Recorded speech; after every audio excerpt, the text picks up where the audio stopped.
नमस्कार, मैं हूं कोमल शर्मा और आप देख रहे हैं न्यूज 21। वक्त हो गया है हमारे छत्तीसगढ़ बुलेटिन का। शुरुआत करते खबरों की। खबर है रायपुर से। मनरेगा बचाने और रोजगार की लड़ाई को लेकर भारतीय युवा कांग्रेस ने पंडित जवाहरलाल नेहरू मेमोरियल ऑडिटोरियम में युवा महापंचायत आयोजित की। कार्यक्रम में दीपक बैच, चरणदास महंत और टीएस सिंहदेव समेत कई नेताओं ने केंद्र सरकार पर रोजगार कमजोर करने का आरोप लगाया। हजारों युवाओं ने मनरेगा बचाओ रोजगार बचाओ के नारे लगाए और संघर्ष तेज करने का ऐलान किया। रायपुर से ब्यूरो रिपोर्ट।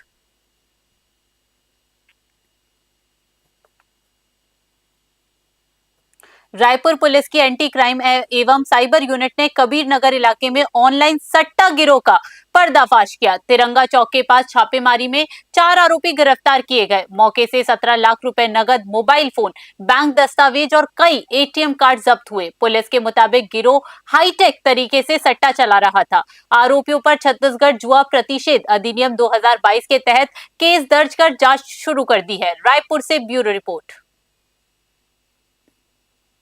छत्तीसगढ़ के बलरामपुर में आज NH 343 पर निर्माण एजेंसियों की लापरवाही के खिलाफ 500 से अधिक नागरिकों ने मोर्चा खोल दिया है। पिछले 2.5 साल से सड़क निर्माण के दौरान उड़ रही सीमेंटेड राखड़ ने इलाके को बीमार बना दिया है। स्थानीय निवासियों का आरोप है कि शाम इंफ्रा और शिवालिका विल्डटेक जैसी कंपनियां सुरक्षा मानकों को ताक पर रखकर काम कर रही है। धूल के कारण बच्चों को निमोनिया और बुजुर्गों को हार्ट स्ट्रोक का खतरा बढ़ गया है। आज सुबह 10 बजे से प्रभावित परिवारों ने शांतिपूर्ण चक्का जाम कर दिया है। हालांकि एम्बुलेंस और स्कूल बसों को रास्ता दिया जा रहा है। बलरामपुर से ब्यूरो रिपोर्ट।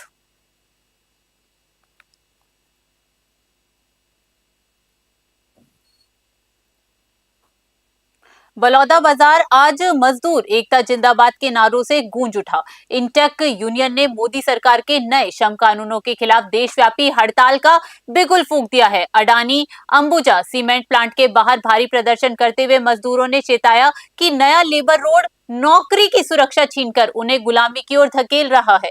पूर्व विधायक प्रत्याशी शैलेश नितिन त्रिवेदी ने मजदूरों के बीच पहुंचकर आंदोलन को धार दी। प्रदर्शनकारियों ने आरोप लगाया कि जहां इंटेक हब के लिए लड़ रही है, वहीं कुछ पॉकेट यूनियन प्रबंधन की शह पर खामोश रहकर मजदूरों से गद्दारी कर रही है। बलौदा बाजार से ब्यूरो रिपोर्ट।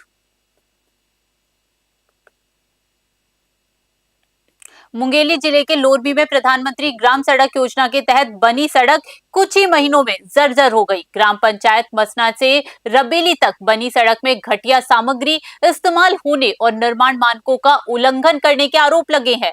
स्थानीय ग्रामीणों ने जिला प्रशासन से पूरी और निष्पक्ष जांच की मांग की है और दोषी अधिकारियों एवं ठेकेदारों के खिलाफ सख्त कार्रवाई की अपील की। ग्रामीणों का कहना है कि ये सीधे सीधे भ्रष्टाचार का मामला है और जिम्मेदारों पर कठोर कार्यवाही होनी चाहिए। मुंगेली से देव प्रसाद बंजारा की रिपोर्ट। मैं ये बताना चाहता हूँ कि ये ठेकेदार के द्वारा सरकार के भी आंख में धूल झोंके के काम करत हैं। काबर कि आप बोर्ड में देखिए कि 30/4/2024 में ये रोड ला कंप्लीट करना रही, लेकिन नहीं, रोड ला कंप्लीट नहीं करे। ये अभी 3 महीना हुए ये रोड बनाए, लगभग 3 से 4 महीना हुए रोड ला बनाए हुए। ओकर बाद मैं यहाँ बहुत बड़े आरोप लगाना चाहता हूँ कि आखिर एक करप्शन ला कौन हवा देते, ये करप्शन में काखर हाथ है।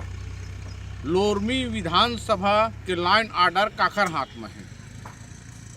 आज सरकार पैसा देते, लेकिन लाइन ऑर्डर काखर हाथ में है। इला आप लोग समझना है।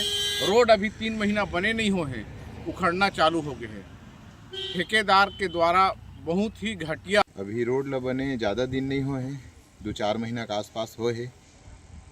रोड में बारे में बताओ।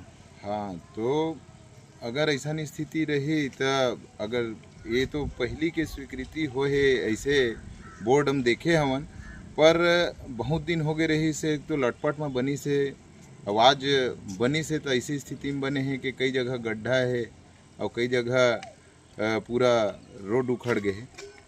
तो एला अच्छा से बनावा है ता और अच्छा से एकर जांच होना चाहिए। अब ये लापरवाही ठेकेदार के ही आई। मोर नाम नरेंद्र कुमार ध्रुव है, मैं ग्राम पंचायत। ऐसे है कि अपन जान जोखिम में डाल के रास्ता में आदमी चला मजबूरी में। अगर भैया रोड सही तरीके से अगर बने जा रही चीज़ तो ये तो उखड़ती नहीं है। अभी लापरवाही ठेकेदार की वो ठेकेदार ने बोलबो तो ये है कि और ये मत भाई निरीक्षण भी किया जाना चाहिए। ठेकेदार ऐसे अपन काम करा थे तो ऊपर और शासन प्रशासन का ध्यान देना चाहिए कि हमारे विधायक वाला कि और कोई जो हमारे नेता है वो मतलब रोड में देखना भी चाहिए कि हमारा क्षेत्र का है कैसी कंडीशन है। आज अपन कार्यकाल में थे बाकी टाइम तो आप ही नहीं करे कोई गाँव में देखे वरने वाला मत पर यही कहना चाहूँ कि भाई जो है अपन जहाँ वो तो जिले के सुदूर वनांचल क्षेत्र में स्थित सप्त ऋषियों के आश्रम में महाशिवरात्रि के अवसर पर त्रिदिवसीय रामचरितमानस मानस सम्मेलन का आयोजन किया गया। ये आयोजन पिछले 19 वर्षों से होता आ रहा है। कुंभज ऋषि आश्रम डोगरीपारा पर्वत पर स्थित धार्मिक और ऐतिहासिक दृष्टि से महत्वपूर्ण है। रामचरितमानस के अनुसार यही स्थान भगवान शिव और माता पार्वती ने रामकथा श्रवण के लिए चुना था। 250 सीढ़ियों की चढ़ाई के बाद पर्वत का दृश्य अद्भुत दिखाई देता है, जहां आज भी समाधि रूप में कुंभज ऋषि की मूर्ति विराजमान है। धमतरी से तरुण निषाद की रिपोर्ट। आयोजन का ये 19वां वर्ष है और मैं इस आयोजन में पहली बार शरीक हुआ हूँ। हालांकि मैं इस गांव का बालक हूँ, लेकिन जीवन यापन के लिए मैं गांव से बाहर चला गया था। पहली बार इस कार्यक्रम में शामिल हो रहा हूँ और मन मेरा बहुत गदगद हो गया। ये आयोजन क्षेत्रवासियों के लिए, गाँववासियों के लिए और जनमानस के लिए बहुत ही सराहनीय योगदान है और इस तपोभूमि में इस तरह का आयोजन करके मानस जनों को, मानस सम्मान को ये आज के परिवेश में जोड़ करके, वर्तमान जीवन से जोड़ करके हमें अपने जीवन को किस तरह से मर्यादा पूर्वक जीना चाहिए। ये स्थान कुंभज ऋषि के नाम से जाना जाता है, कुंभज ऋषि आश्रम के नाम से जाना जाता है। वैसे मानस में, रामचरितमानस में कुंभज ऋषि का 3 नाम है। एक अगस्त ऋषि, दूसरा कुंभज ऋषि, तीसरा घटजौनी।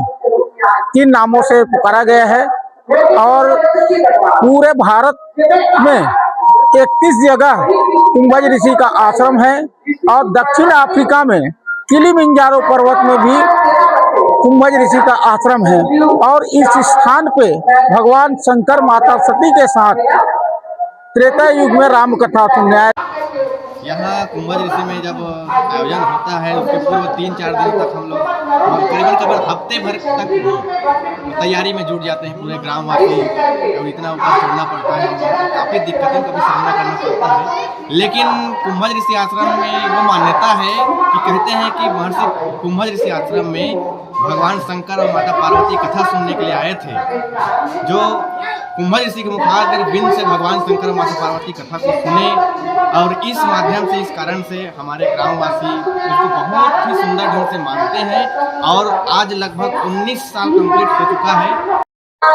आज हम मौजूद हैं धमतरी जिला से महज 60 किलोमीटर की दूरी सिहावा नगरी, जिसे आप और हम सब सप्तऋषियों की पावन धरा के नाम से जानते हैं। सप्तऋषियों में से एक जिसे कुंभज ऋषि कहते हैं। कहा जाता है कि इसी ऋषि के आश्रम में आकर के जो शिव पार्वती है वे कथा का श्रवण किए थे। यहाँ शिवरात्रि से पहले 1-2 दिन पहले त्रिदिवसीय कथा का आयोजन होता है, जहाँ भारी संख्या में जो श्रद्धालु हैं आते हैं और जो राम कथा उसका श्रवण करते हैं। आइए मैं कैमरामैन से चाहूंगा आकर के हम सप्तऋषियों में से एक कुंभज ऋषि का दर्शन करेंगे, जो कि एक गुफाओं के बीच जिनका आश्रम है। मैं कैमरामैन से चाहूंगा आइएगा और दिखाएंगे हमारे दर्शकों को कि साधु संत जो है, ये देख सकते हैं सप्तऋषियों में से कुंभज ऋषि महंत ऋषि जो है, जो बीच 2 पत्थरों के बीच में विराजमान है। देख सकते हैं ये मेरे धरातल को दिखाएंगे। सबसे पहले मैं कैमरामैन से चाहूंगा धरातल से दिखाएंगे। धरातल से ऊपर 2 चट्टानों के बीच जो है कुंभज ऋषि जी विराजमान है, स्वयं तपस्या करते हुए, जिनका जो तपस्या करते करते जो यहाँ पर जो हो चुके हैं। आप देख सकते हैं, मेरे कैमरामैन से चाहूंगा एक एक चीज दिखाएंगे। नीचे में उनका जो है मूर्ति ला करके रखे हुए हैं, यही ऋषि हैं, यही आकर के जो शंकर भगवान है, जो शिव माता पार्वती हैं, यहाँ आकर के जो है कथा का श्रवण किए हैं। ये वही ऋषि हैं कुंभज ऋषि, जिनको सप्तऋषियों में से एक मानते हैं। लगातार न्यूज़ 21 नगरी सिहावा क्षेत्र के सप्तऋषियों एवं धार्मिक क्षेत्रों के बारे में आपको बता रहे हैं। मैं आपके साथ तरुण कुमार निषाद, न्यूज़ 21 धमतरी। हमारे छत्तीसगढ़ बुलेटिन में फिलहाल के लिए इतना ही। देश दुनिया की बड़ी खबरों के लिए बने रहिए न्यूज़ 21 पे। नमस्कार।